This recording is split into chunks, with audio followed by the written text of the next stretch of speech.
In this video, I'm going to show you through the WeDispatch driver app.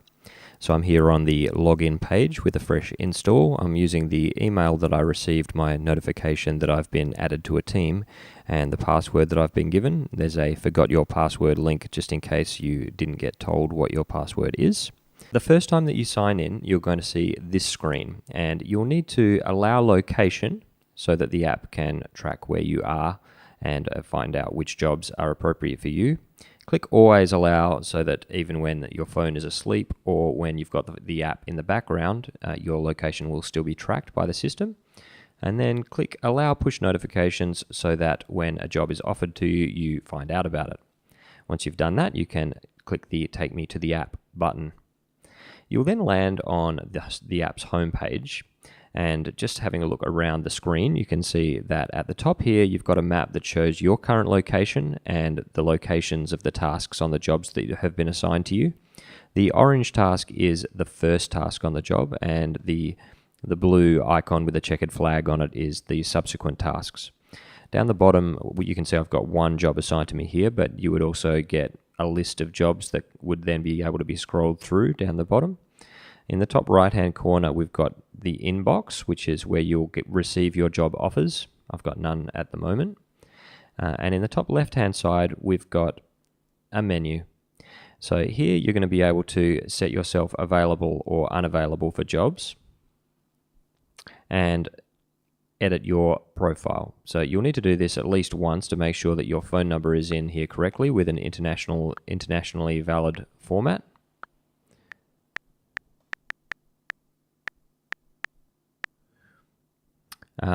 Changing the password, selecting which navigation app that you want to use, and picking which type of units you want. So imperial meaning miles versus kilometers for when you find out how far away a job is. Just going back to our job list. So when I'm working through an actual job, you can see the tasks here are in. Just going back to the job list, you can see that the name or the basic description of the job is at the top. When it needs to be done is directly underneath that. And then you've got a list of the tasks to be done and the locations at which they're going to be done. When you actually want to go in and see more details of this job, just tap on the card and you'll see a map of where the job is. Again, you can see all of the tasks and where you are. Down the bottom, you've got all the details of the job. If there was a timeline on this job, you'd see a countdown for how long you have left to complete each task. If you want to see full details, just tap anywhere near the top of the card and it'll expand to show all of the details we have for that task. Tap in the same place, it'll shrink again. If you need help to navigate to a particular task, just tap on the address and it'll take you to the navigation app that you selected. And then to actually work your way through the job, all you need to do is swipe the sliders at the bottom of the screen. So when I'm ready to start this job, I'll slide it. And then you can see the name of the task will appear on the slider. So when you've completed that task, all you do is tap where those arrows are and slide to the right. You'll feel a little click when you've gone far enough to let go.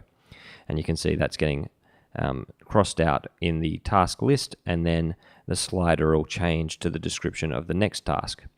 So as I work through these, we'll then go through all of the tasks until we get a completion. That means we've finished all the tasks, and the next time we swipe, it's going to mark this whole job completed and remove it from our app. So I'll do that now. Now I've got no more jobs. I'm ready to receive some more, and that is about all of the basic functionality that you need for now. If you have any questions, please feel free to send them through. Otherwise, happy driving.